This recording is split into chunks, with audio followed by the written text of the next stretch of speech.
Hi, it's Shannon Hansbell. Jaco Pastorius was one of the most innovative bassists in the history of modern jazz. He inspired and influenced a generation of aspiring musicians, and he redefined the electric bass as an instrument of great creative possibilities. He had an incredible sense of rhythm and feel and timing, a vast knowledge of jazz and composition, all expressed with great vitality and energy. After the release of his debut solo album in 1976 by Epic Records, it had a profound effect on musicians, and particularly bassists. The sounds on the album had never been heard before. He used the instrument percussively, he used harmonics,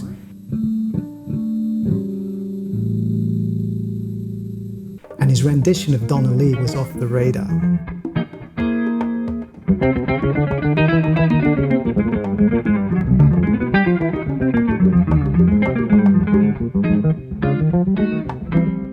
After his debut solo album, Pastorius joined Weather Report. While he was performing with Weather Report, he gave a number of very exciting performances. There were some showmanship skills that he integrated, which was unusual for jazz musicians. But he seemed to have this rock and roll sensibility. So it was quite exciting to watch and interesting to see how he could be quite physical on stage, yet quite precise in his playing. He performed on albums such as Heavy Weather, Mr. Gone, and Night Passage. He also recorded and performed with Joni Mitchell.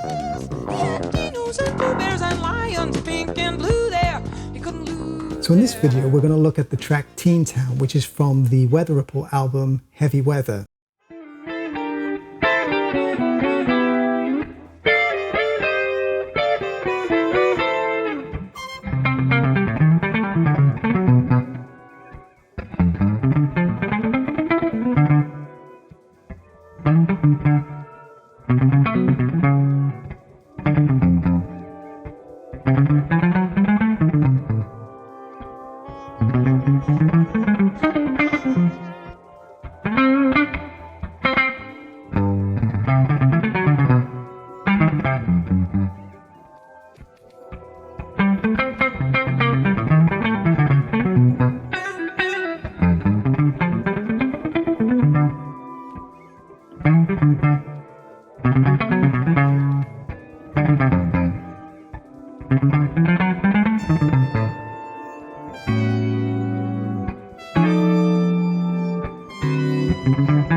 We're going to look at how I approach it on the guitar, because of course it was played on the electric bass, so there are mechanical differences.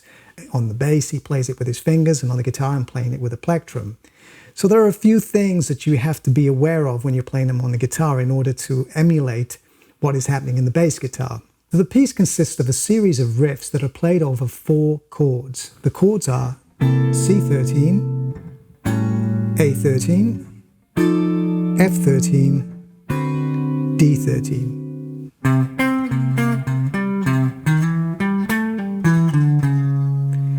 So the C13, he does this slide from the flat third to the major third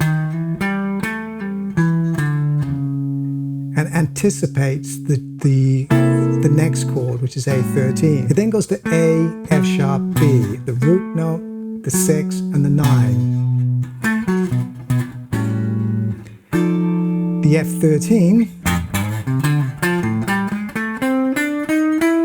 then from the 5th, 6th, chromatically up to the E, which then becomes the 9 or the 2nd of D13. Goes down to the 6, 5, 6, root note.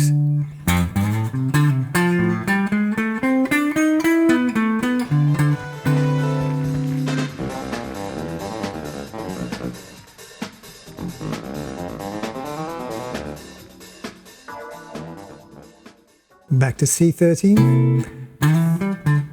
Slide up to the major third, to the 9, which is D here. Dun, ba, dun, da.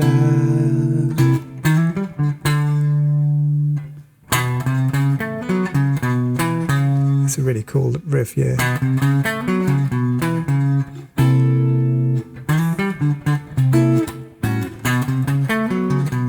So that one's played over the A13, and you got from the 2nd flat third to the major third, that classic.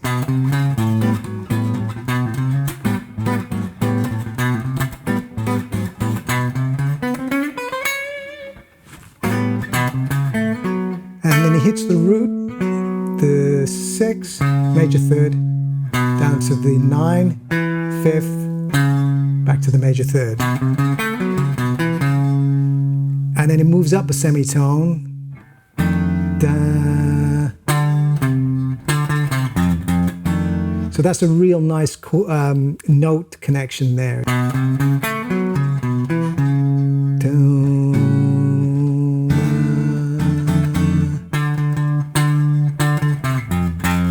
this is the 6, 5 root.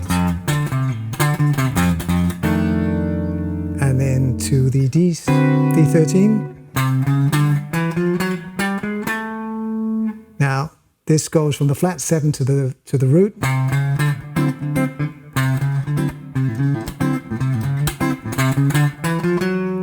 To the major third again. That's 2nd flat third to the major third. Get the 4, sharp 4. So it's a chromatic link to the 5th. But by the time it gets to the 5th then becomes the 6th of C.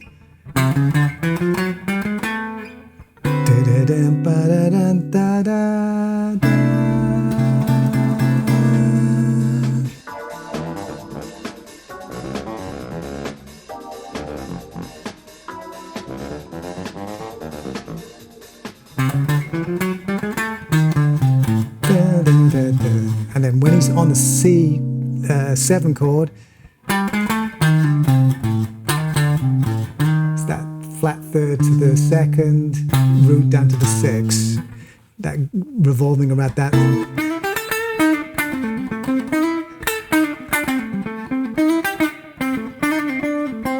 It's a kind of bluesy thing, playing around with the 2nd as well. The A7,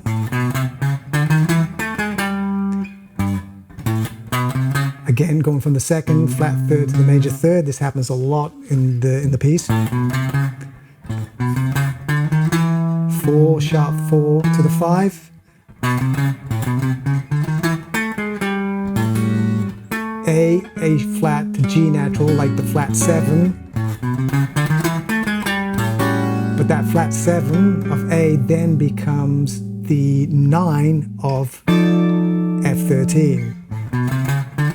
Da, da, da, ba, da.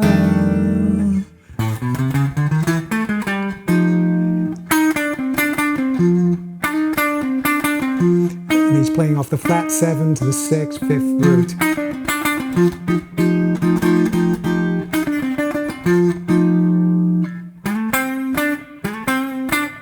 It's kind of slide to the major third, fifth and sixth.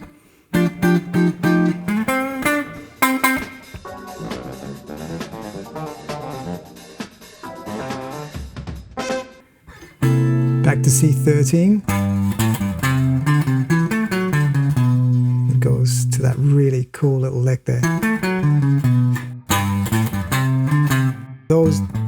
Those notes there are over the C13.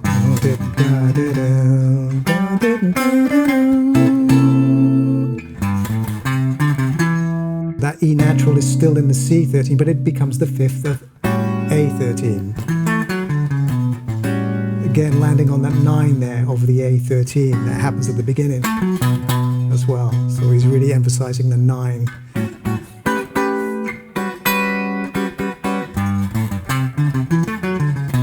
He plays the E, the 5th, goes to the root, F sharp, the 6th, the 4th, down to the major 3rd, down to the 9.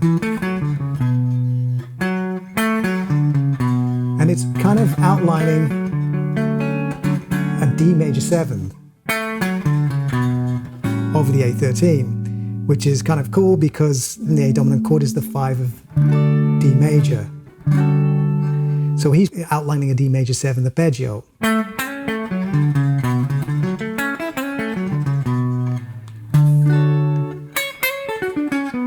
Which is obviously going to work over the A7, A dominant chord, because two are related.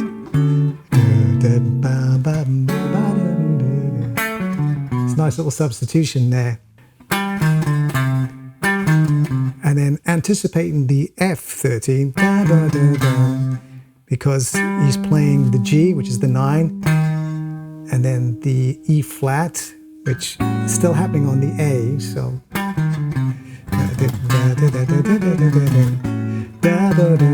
So it's anticipating the F. I mean, you could say that's the flat 7, that's the sharp 4, down to the natural 4, down to the flat 3rd, but it's obviously anticipating the F.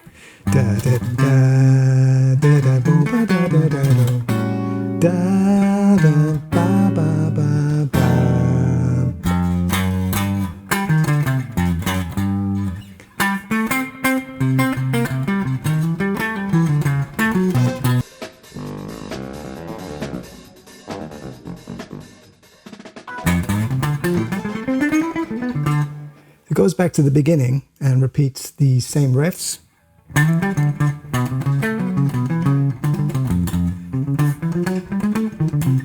And it's at this point where it then goes into the next section.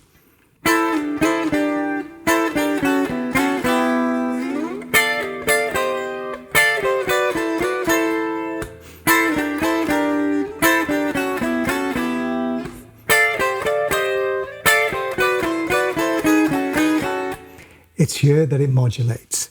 Now these chords are just triads and they're outlining each chord change. So these notes are outlining the C13, then down to the A13, F13, D13, B13, which is like the 5 of the E7 or E13, which is the next chord.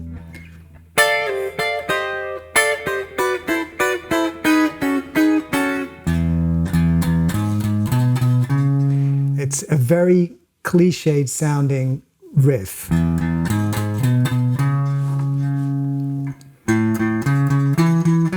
But what it's actually doing is emphasizing the root notes of the new chord changes. Well, the chord changes are the same as the original ones, but they're just transposed. It starts on the E,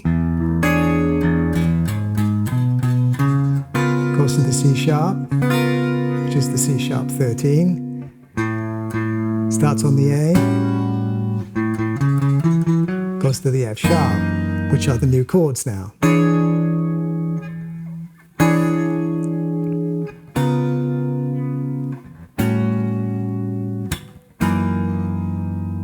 So that's quite a nice transition from the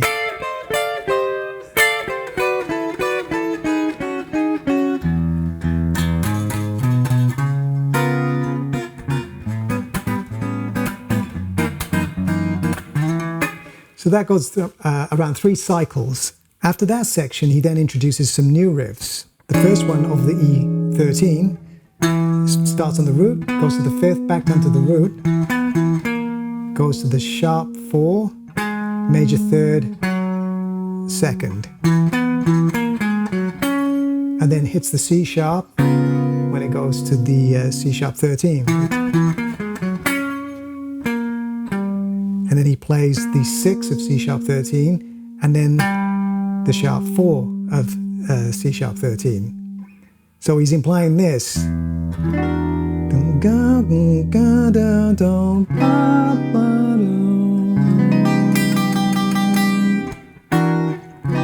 He's reconfigured the 13 chords to now be sharp 11 chords, dominant sharp 11 chords.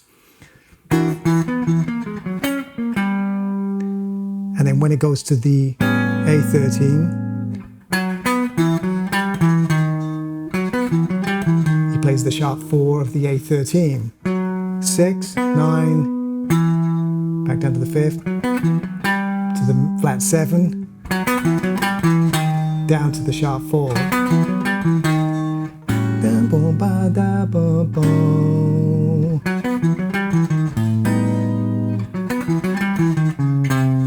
And then it slides down to the C, which is the sharp 4 of F sharp 13.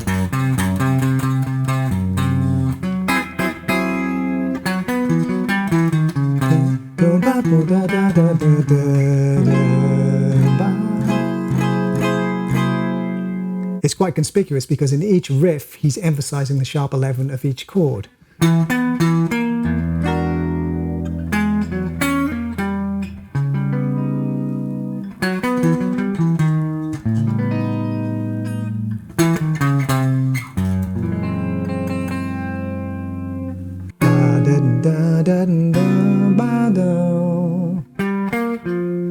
Sharp 4 on the, I say sharp 4 and sharp 11, they're interchangeable, it doesn't really matter, it's just identifying the quality of the chords.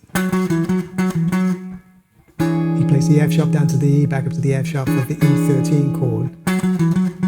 So he's approaching the root from the 2nd, possibly emphasizing the 9.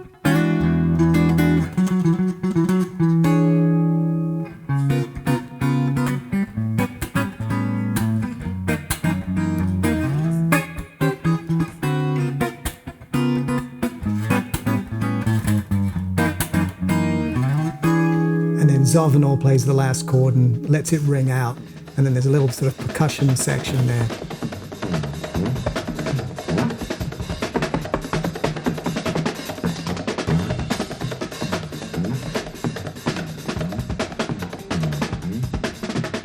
And then those signature chords sliding back and forth that happens in the introduction and in the middle 8 section reappear, recapitulate for the end. And then there's an E7 sharp 9, A13 flat 9, D13 sus 4, and G13. And this is quite interesting because when it goes to the E7 sharp 9, if you think that the tune is going to end on G13, and let's assume that's the 1 chord, then the E7 sharp 9 would be a kind of 6 chord, an altered 6. The A13 flat 9 could be seen as substituting the 2 chord, which would ordinarily be an A minor, and the D13 sus 4 is the 5, and then we go to the 1, the G13.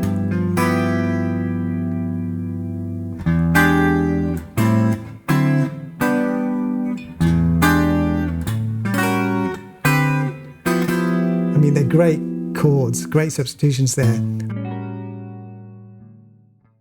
If you're going to play this on the guitar, there's a few considerations. For example,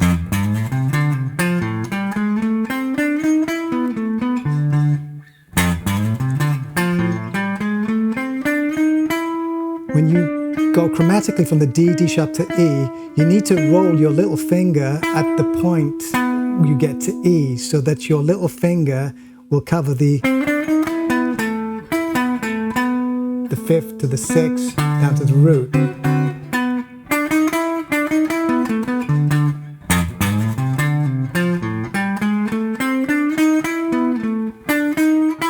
notice when I get to the E, I sort of roll my finger over so that I can get to that B in time.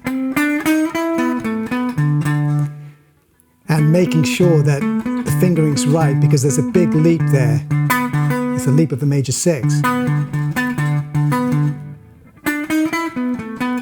So you've got to make sure that you're playing with the 2nd and the 4th finger in order to have the 1st finger ready for that D that happens immediately after the B, which is the 6th of D. It's quite a leap, especially at that speed.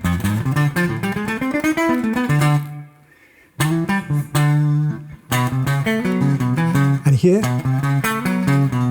I'm using the rolling technique with my little finger, and then rolling technique on the 1st finger, because we're playing these 4ths here. Then move my little finger up to the D, the 6th of F13, to make sure that I've got enough room and enough space and enough time to get from there to the F.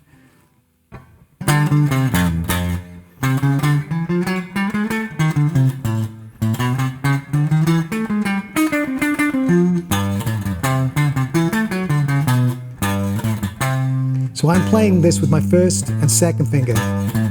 Ordinarily I might play it,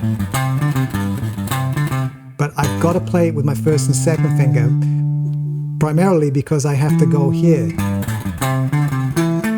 I have to do a finger roll from that E to the A, and then go down to the F sharp. And then after that F sharp, you get the D, the C sharp, to the B. So I'm setting the shape of my hand, the fingers, I'm setting all the fingers up to be at the right place at the right time.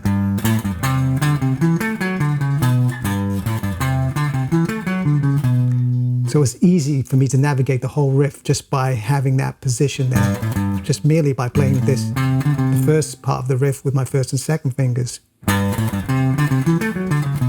And I'm set up for the, I don't have to do any sort of sudden moves. So one of the fundamental things in this piece is that there are a lot of movement between adjacent strings. There's a lot of, you have to do this up and down stroke, you know, on the guitar, and it can be quite difficult to do when those